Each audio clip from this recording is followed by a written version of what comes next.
ito bigyan natin ng magandang reaksyon at balita itong pag-comments ni Senator Sherwin Gatchalian kay Bulacan Governor Daniel Fernando for banning pogos, mga kababayan. Talagang wala ho tayong nadinig na ibang gobernador sa buong bansa na nagsabi na ipinagbabawal namin ang pogo sa kanilang mga o sa aming mga lalawigan dahil ito mas malaking perwisyo ito kung ikukumpara sa maibibigay na buwis nito, mga kababayan. Okay, basahin natin ang sinasabi ni Senador Sherwin Gatchalian. Ang sabi niya rito, Senator Sherwin Gatchalian has commended the provincial government of Bulacan for enacting an ordinance that bans Philippine offshore gaming operators POGO within their jurisdiction, aligning with an executive order from Bulacan Governor Daniel Fernando. Sabi niya, Gatchalian also reiterated his call for all local units to prohibit POGOs, citing ongoing concern over illegal activities linked to the industry. Yan, di ba? Napakaganda sinasabi niya. LGUs should emulate the decisive action taken by the Bulacan provincial government and several other city governments to outlaw POGOs in our communities. Given the various criminal activities associated with POGO operation, our communities stand a better chance of achieving inclusive economic growth without POGOs, Gatchalian said, di ba?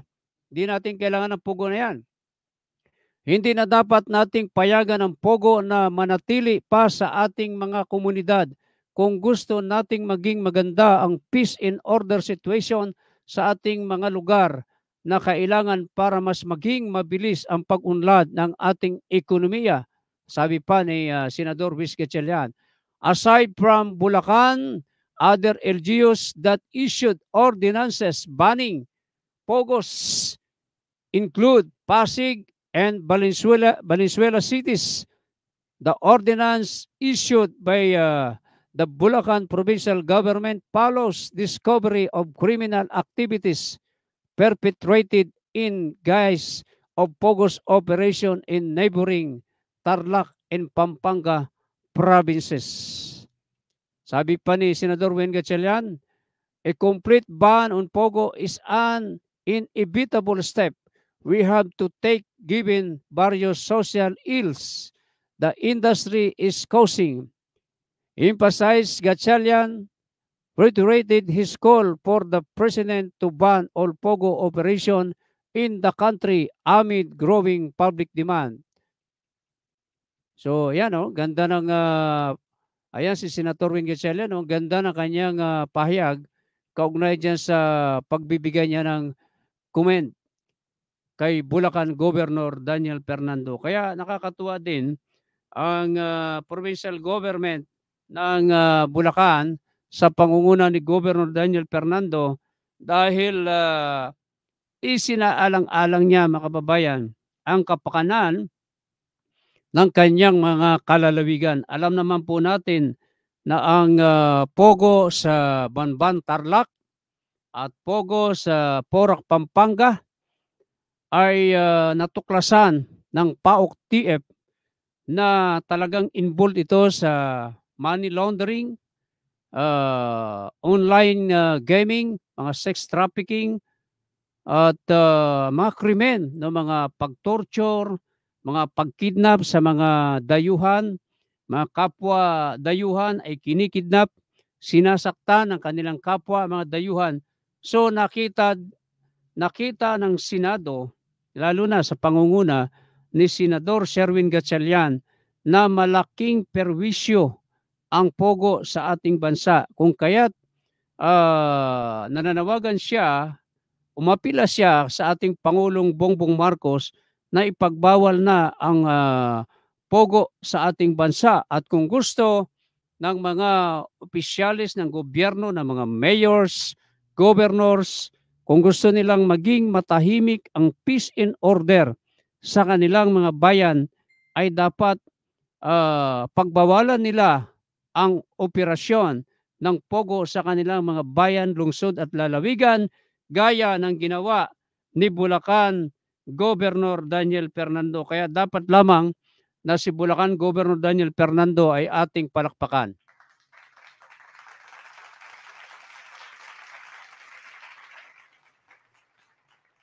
Tanging si Governor Daniel Fernando lamang ang naglakas ng loob at magpahayag na ipagbawal ang pogo sa lalawigan ng Bulacan, kung saan naglabas ng isang approved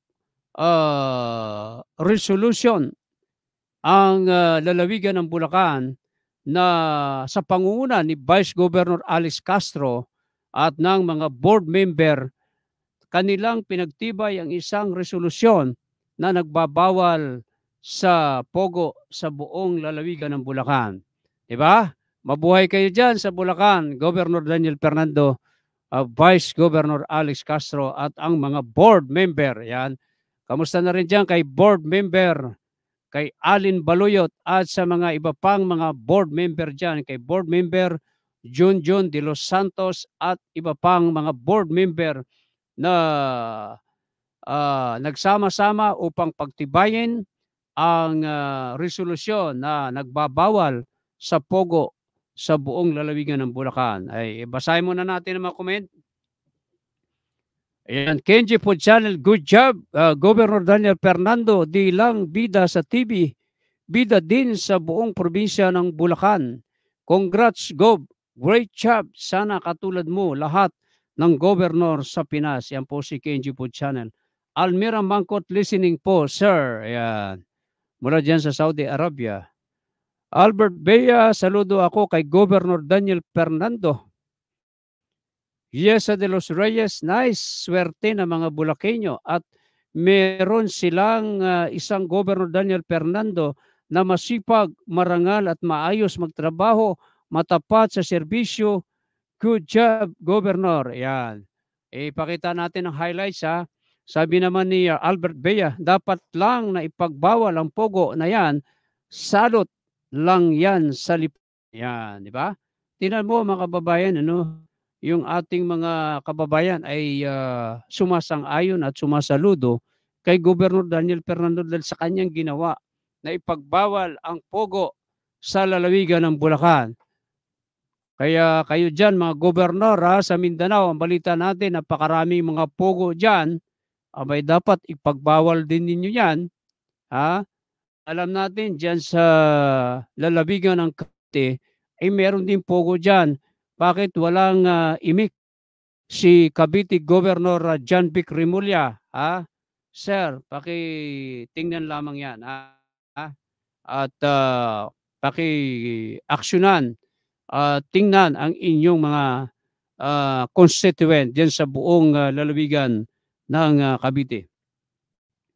Yan si Eleanor Minora. Good evening, friend Mar. Yan si Minora Eleanor mula dyan sa Japan. Mabuhay ka, Minora Eleanor, my friend from Japan. Yan. And si Kenji Food Channel, talaga namang nakakatuwa ang kanyang mga komentaryo at ang kanyang mga opinion. Sabi pa niya, Kenji Food Channel, kasi kung tutuusin, malaki naman ang pwede nilang pirahin dyan, pero mas pinili nilang ipagbawal para malinis ang kanilang probinsya. Tama, di ba? Kasi, as a Minora Eleanor, I'm just woke up early, duty ako yesterday. Ayan, thank you. Minora Eleanor mula dyan sa Japan. Mabuhay ka. Salamat sa iyo.